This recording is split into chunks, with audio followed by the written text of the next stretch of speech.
So eto na, may panibagong negosyo na naman akong ihahandog sa inyo na siguradong magugustuhan nyo talaga to. Isa lang naman itong klaseng negosyo na hindi mahirap ibenta dahil bukod sa masarap, isa din itong special na dessert. Isa nga pala ito sa negosyo na pinagkakitaan ko na rin. Kaya for today's video, isi-share ko sa inyo paano gumawa ng leche flan. Tamang-tama, magpapasko na, kailangan nyo nang matutunan kung paano gumawa ng leche flan. Isa to sa mga dessert na mabenta tuwing magpapasko, kaya maganda talaga itong ininegosyo. Sa mga naghahanap dyan o nagpaplano pa lang na magdi-business, itry nyo po ang recipe na ito. Madali lang po itong gawin at kaunti lang ang sangkap nito. Itlog lang tsaka gatas ay goods na. So eto na, binayak ko na yung itlog. Sa recipe na ito ay 24 pieces lang po yung kakailanganin natin. So eto yung technique sa pagkuha ko ng egg yolk na hindi masasama yung puti. Eto yung pinakamabilis na paraan sa pagkuha ng egg yolk na hindi masama yung egg white. Ang size nga pala ng itlog na ginamit ko ay large. Medyo pricey ngayon ang itlog kaya mahirapan ka mag-costing. Pag mahal kasi ang costing, mahal din ang presyo ng inyong leche flan. Kaya ang maititips ko po sa inyo para makakales po kayo sa itlog, ang bibili nyo po ay cracked eggs. Mura lang po ang presyo pag cracked eggs po ang bibili nyo. Syempre, pag ganyan, dapat trusted na po yung pagbibilhan natin ng itlog para naman sa ganun ma-assure natin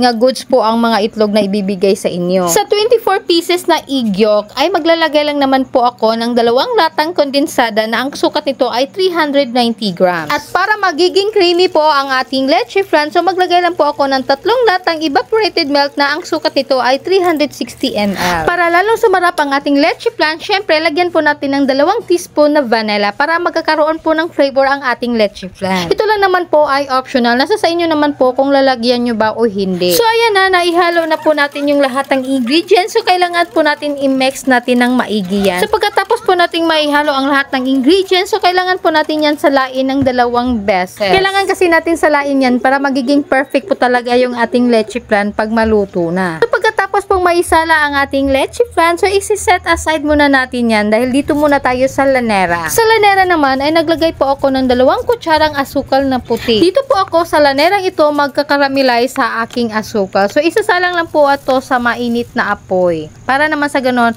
magme-melt po yung asukal na nilagay ko. Pero siguraduhin po natin na hindi po masusunog yung asukal na inilagay po natin sa ating lanera para naman sa ganon ay hindi po yung papait yung ating leche flan. Sa part na yan, nagpapakulo na rin ako ng tubig sa aking steamer para naman sa ganon ay ready na po yung aking steamer pag mailagay ko na yung aking leche flan mixture. Isa't kalahating taka lang ang nilagay kong mixture sa aking lanera at hindi ko siya pinuno. Nasa sa inyo naman po kung punuin nyo po yung lanera. Tapos, tinakpan ko lang yan ng aluminum foil bago ilagay sa steamer. Sa costing naman po, yung cracked eggs, nabili ko lang po yan sa halagang 5 pesos per each.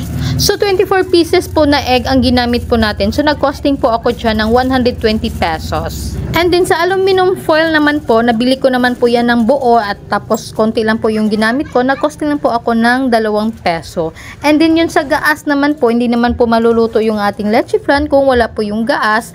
And then, nag-costing po ako dyan ng 25 pesos. So, ang total po na naging puhunan ko dyan ay 401 pesos. Sa 3 layers po na steamer ko po, ay isang layer lang po yung ginamit ko. Tama lang naman po siya sa 6 na lanera na ipapasok ko sa isang batch. So, ayan na, nailagay na po natin sa steamer ang ating leche flan. So, lulutuin na po natin siya sa loob ng 30 to 40 minutes sa mahinang apoy. Pagkalipas ng ilang segundo at luto na po yung ating leche flan, hahanguin na po natin sa kahirapan ng ating leche flan.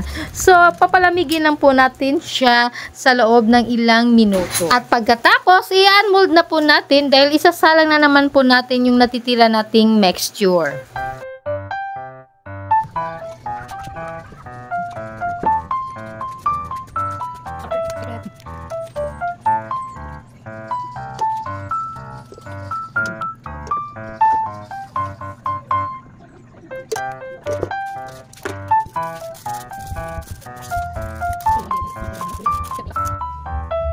Salamat naman kung umabot ka sa part na ito. Sana po ay nagustuhan nyo po ang aking video. At kung ikaw ay bago ka pa lang sa aking channel, huwag nyo pong kalimutan na pindutin ang subscribe button, hit the notification bell para lagi po kayong updated sa mga videos na aking i-upload. At kung ikaw ay may mga katanungan, huwag nyo pong kalimutan na mag-comment po kayo sa baba. At para naman sa ganoon ay masagot ko po yung mga tanong ninyo. So that's it for today's video. Thank you for watching. Bye-bye. Hanggang sa muli!